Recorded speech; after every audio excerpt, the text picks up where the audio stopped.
Thousands of Iraqis are hoping to rebuild their lives after the devastation wreaked by the Islamic State group on the war-torn country. Scores have lost all their possessions and many have been rendered homeless. Our next report tells you more about their plight. Take a look.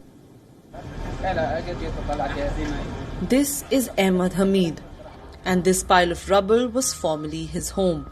A home which he has dreamt of rebuilding in Iraq's Mosul for years. His house was pulverized when the government forces recaptured the city of Mosul from jihadists in 2017. Having lost all of his possessions, he is now trapped in an endless cycle of bureaucracy and corruption. He is among the thousands of Iraqis who are seeking reparation for his loss. They are seeking some sort of reprieve and compensation for the loss of life and property that they have suffered in the months-long battle between the government forces and the Islamic State. It's been 3 years. What are we supposed to build with? Most people are tired and this region is completely flat. As you can see, it's all on the ground. What do they want from us? Shouldn't they give us something to compensate? It's been 2 years since we finished the paperwork. More paperwork, long queues and a lack of funds. This is the fate of many like Hamid.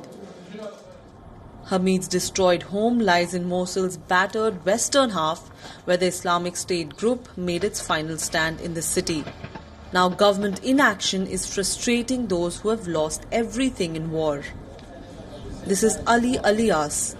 He queues up daily, forms in hand, outside the reception window at the subcommittee for compensation. Alias is still hoping for news of his son, a soldier who was kidnapped by the Islamic State group in 2017. I sent them the documents and they received the file, but I still haven't gotten an answer. Our financial situation is worn down. I have diabetes, I'm an old man, we are worried about our families and other problems. Coming and going comes with expenses. News reports say that Iraq had received around $30 billion in funds and pledges from international donors. But these funds have not reached those who need it the most to rebuild their lives. And now the coronavirus pandemic has battered the demand for oil. The oil prices have plummeted to all-time lows.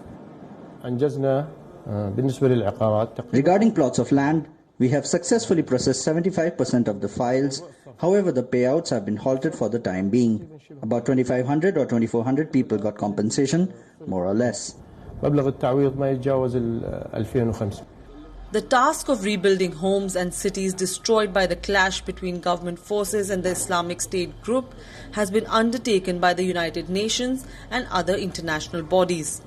But even the UN admits to its reconstruction efforts being hampered by government inaction. Iraq's dark and grim past is testimony to why thousands seek reparation. News reports have revealed corruption and bribery acts on the part of some government employees.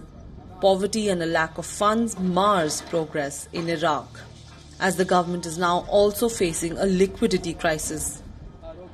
For now, Ahmad Hamid's home remains a pile of rubble with no hope in sight to rebuild a new home.